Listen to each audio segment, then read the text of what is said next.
Les directions le Haut-Doubs cette semaine avec l'équipe de C'est votre tour pour parler de la disparition de la rivière du Doubs. Ce lundi, elle est à Arçon, là où le cours d'eau s'est comme évaporé l'été dernier. On retrouve sur place Franck Ménestré. Bonjour à tous, bienvenue ici à Arçon. Si nous sommes là, c'est précisément parce que c'est ici, juste devant nous, que la rivière disparaît comme par enchantement, mais ce n'est pas le cas. Pour en parler justement, pour expliquer ce phénomène, à mes côtés, Jacques de Gribaldi. Bonjour, Bonjour. Vous êtes le vice-président du syndicat mixte des eaux du Haut-Doubs. Hein. Voilà. Expliquez-nous un petit peu, on a beaucoup parlé depuis le mois de juillet des failles par lesquelles l'eau du Doubs partait, notamment dans la Loue, mais il n'y a vraiment pas que ces failles qui peuvent expliquer ce phénomène. Oui, les failles, c'est quelque chose qui est connu depuis longtemps. Le phénomène s'accentue en ce moment parce qu'il y a d'autres activités, notamment les activités humaines, qui ont pu avoir un impact sur ces failles. Et le SMAD lance une étude qui devrait nous permettre d'ici un an environ de connaître la part de choses naturelles contre laquelle en principe on ne peut rien et la part de l'impact des activités humaines. On espère pouvoir entreprendre des travaux. C'est l'étude qui nous dira dans quelle mesure on pourra les faire. Les activités humaines, ça veut dire qu'on a par endroit enlevé des choses, des pierres, des cailloux, des graviers. Par endroit, il y a des graviers qui ont été enlevés. À certains endroits, on a peut-être modifié le lit du Doubs. L'agriculture a peut-être empiété à certains endroits. Ça, c'est des choses à définir. Et en fonction de cette définition, on décidera quelle solution on pourrait trouver. Comment vous voyez l'avenir dans ces années à venir, voire même jusqu'en novembre, parce qu'on parle de sécheresse qui va continuer jusqu'au mois de novembre sans précipitation notable. Et c'est vrai que Météo France ne prévoit pas de grosses précipitations et à mon sens, on risque d'avoir des problèmes d'alimentation en eau potable relativement rapidement. Pour l'instant, les nappes sont à un niveau correct, mais ça peut descendre très très vite parce que c'est le problème du karst à notre niveau. Même la plaine de l'Arlier, quand ça commence à descendre, ça continue de descendre. Consommation humaine ou pas consommation humaine, il y a un phénomène naturel, l'eau descend. Elle n'est pas perdue pour tout le monde, on risque d'avoir des soucis à ce niveau-là. Le pire n'est pas derrière nous, sans mauvais jeu de mots, hein. C'est très sec là, mais d'ici novembre, ça peut encore s'aggraver. Sans être alarmiste, il faut se poser les bonnes questions maintenant. Comment assurer l'alimentation des populations? Alors voilà, parmi les solutions, hein, on vous le disait, on a parlé de ces fameuses failles par lesquelles l'eau s'infiltre dans le sous-sol. Et bien justement, des failles, on en a vu une ce matin, il y a des solutions avec des margelles, on va aller voir à quoi ça ressemble.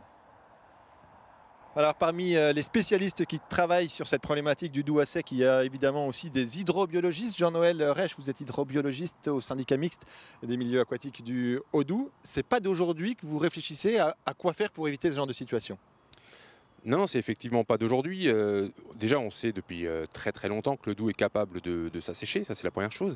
On sait aussi qu'il y a d'autres problématiques sur le Doubs, que ce soit la qualité de l'habitat pour les poissons ou la qualité de l'eau, etc. Donc le syndicat mixte, depuis déjà très longtemps, a réfléchi à lancer un programme sur ce secteur-là.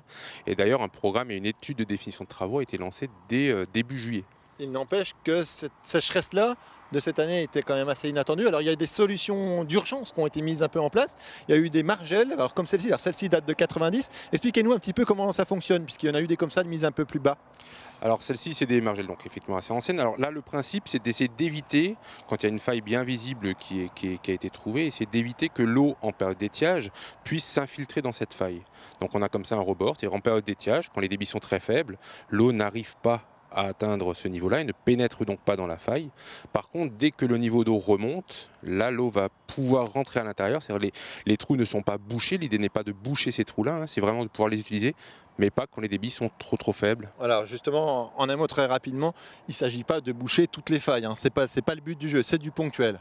Alors, il ne s'agit absolument pas de boucher toutes les failles. Ce serait même contre-productif, puisqu'il y en aura peut-être même d'autres qui vont apparaître à d'autres endroits. Donc ce serait un travail sans fin. Il s'agit plus là de réfléchir à comment éviter des situations dramatiques. On sait que l'assèchement total ne sera jamais évité, mais c'est aussi de s'adapter à ces phénomènes-là. Merci beaucoup pour ces explications. On va les retrouver maintenant. Félix Mauguin, un ancien qui va nous dire que ça n'existe pas depuis cette année seulement, cet assèchement du Doubs. Voilà, Félix Mauguin, ancien maire d'Arçon jusqu'en 2001. Vous, Félix, vous avez déjà connu des situations comme celle-ci avec le Doubs à sec, notamment en 1947. 90 et cette année. Alors 47, ça avait posé des problèmes pour votre activité professionnelle? Oui, parce qu'on avait une scierie qui marchait à l'eau, qui était système hydraulique. Et puis donc vous avez dû arrêter? On a dû arrêter. Moi j'avais 16 ans, j'étais encore à l'école. D'accord. Après vous m'avez parlé de 90. 90 c'était pareil, même situation, le Doubs à sec comme ça jusqu'à Arçon? Oui, En 90, le Doubs a été, on a des photos d'ailleurs, qui représentent les élus du canton, d'autres personnalités à Ville-de-Pont. Alors, Et on voit très bien le Doubs complètement sec. voilà, ce que vous dites, vous, c'est que juste avant, en février, je crois, il y avait eu des grosses inondations. Oui, voilà. En 90, c'est les plus fortes inondations que j'ai connues. Alors, pour vous, il y a un lien direct justement entre les inondations et la sécheresse? Est-ce que vous... Je pense que les inondations bouleversent le lit du Doubs. Elles découvrent des failles ou des endroits très poreux, comme des tamis. Des endroits, c'est des tamis. D'accord. Vous êtes optimiste? Vous pensez que ça va s'arranger ou que d'année en année, ça va continuer ce phénomène? Ça va s'arranger. Ça ira peut-être plus vite qu'autrefois. Mais ça va s'arranger. L'eau va revenir. Il faut qu'elle revienne d'ailleurs. Eh ben, on le souhaite. Merci beaucoup, Félix. Alors, l'eau va revenir, ça on imagine bien. Quand on ne sait pas encore, ce qu'on sait, c'est que demain, on sera juste un peu plus loin pour parler de la problématique des poissons et du côté écologique lié justement à cet assèchement du Doubs. On sera juste à côté, à Maison du Bois, Lièvremont. À demain.